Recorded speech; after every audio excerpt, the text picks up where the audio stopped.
Last video we learned about the cotton textile industries in India. The main center of the cotton textile in India is Maharashtra and Gujarat. So the Gujarat main epicenter of the textile industries is Ahmedabad.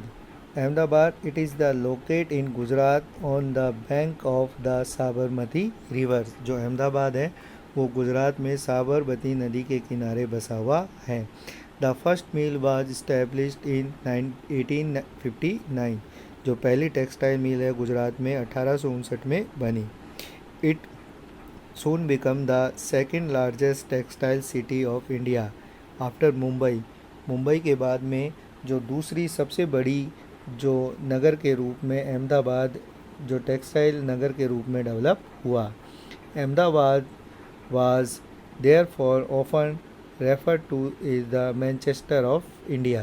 इसलिए अहमदाबाद को जो Manchester of India यानी कि भारत के Manchester के नाम से भी जाना जाता है, क्योंकि जो मैनचेस्टर है वो इंग्लैंड में है और मैनचेस्टर में सबसे पहले जो इंग्लैंड में ही हमने पढ़ा था कि इंग्लैंड में टेक्सटाइल इंडस्ट्रीज़ डेवलप हुई थी, इसलिए इंडिया का जो मैनचेस्टर है वो अहमदाबाद को कहा जाता है.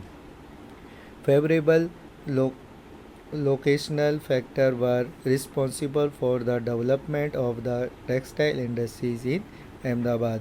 अहमदाबाद की जो लोकेशन फैक्टर है यानी कि जो उसकी स्थिति है वो फेवरेबल यानी कि उसके सपोर्ट में उसके सहायक बनी और जिसके कारण की जो टेक्सटाइल इंडस्ट्रीज़ है उसका विकास अहमदाबाद में हो सका. Ahmedabad is the situate very close the cotton growing area. Ahmedabad अगर अपन देखें तो जो कॉटन है जो कपास है कपास की खेती का जो क्षेत्र है उसके बिल्कुल पास में स्थित है. This ensure easy availability of raw material. इसलिए जो रॉ मटेरियल यानी कच्चा माल के लिए जो कपड़ा बनाने के लिए जो कच्चा माल कॉटन का जो यूज़ होता है वो इजीली यहाँ पर मिल जाता है. The climate is ideal for spinning and waving.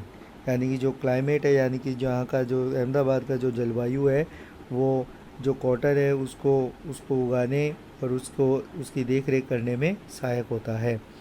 The fair terrain and easy availability of land is suitable for the establishment of the mill. यहाँ की जो मिल्स है यानी कि यहाँ पर जो कारखाना लगाने के लिए आसानी से ज़मीन में उपलब्ध हो जाती है. The densely populated state of Gujarat and Maharashtra provide both skilled and semi-skilled labor. यानी कि जो गुजरात और महाराष्ट्र में अगर हम देखें तो यहाँ पे बहुत जो पॉपुलेशन है जो स्टेट की जो पॉपुलेशन है वो बहुत ज़्यादा है, इसलिए यहाँ पर स्किल्ड एंड सेमी स्किल्ड प्रशिक्षित और कम से प्रशिक्षित लोग आसानी से यहाँ पर मज़दूर के रूप में मिल जाते हैं. वी डेवलप रोड मिल जाते हैं. Well developed road and railways network permit easy transportation of textile to different part of the countries. यहाँ की जो अगर हम देखें रोड वेल डेवलप यहाँ पे जो रोड्स हैं यानी कि जो यहाँ की जो सड़कें हैं वो बहुत ही विकसित है. साथ ही साथ जो इजीली यहाँ पे रेलवे नेटवर्क हमें प्रोवाइड हो जाता है जिससे ट्रांसपोर्ट एक कंट्री के जो देश के अलग अलग भागों में यहाँ से ट्रांसपोर्ट यानी कि यातायात इजीली मिल जाता है. This providing easy across to the market, जिससे कि हर जगह के मार्केट यानी बाज़ार में आसानी से पहुंचा जा सकता है. मुंबई पोर्ट नियर बड़ी facility import the machineries and export the cotton textile.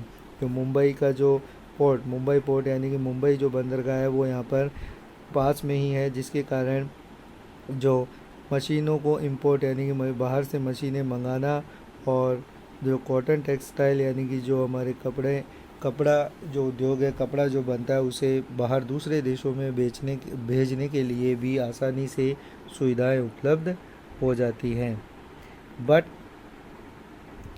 But in the recent year Ahmedabad textile mill have been having some problems. परंतु आज के कुछ सालों में जो अहमदाबाद जो टेक्सटाइल मिल है वहाँ पर कुछ ऐसी जो प्रॉब्लम समस्याओं का उसे सामना करना पड़ रहा है, जैसे servile textile mill have close down, ज़्यादातर जो टेक्सटाइल मिल है वो बंद हो गई हैं। This is primarily due to the emergence of new textile center in the countries as well as non upgradations of machinery and technology in the mills of Ahmedabad. जो नई नई जो जगह हैं वहाँ पर भी जो कॉटन टेक्सटाइल मिल है वो डेवलप होने लगी है। साथ ही साथ जो अहमदाबाद की जो टेक्नोलॉजी और जो मशीनें हैं वो पुरानी होने के कारण भी यहाँ की जो टेक्सटाइल मिल है उनके सामने बहुत अधिक समस्या का सामना उसे करना पड़ रहा है। तो भारत में अगर हम देखें तो जो कपड़ा उद्योग है वो अहमदाबाद में मोस्टली हमें देखने को मिलता है, इसलिए अहमदाबाद को the Manchester of India, India का मैनचेस्टर भी कहा जाता है।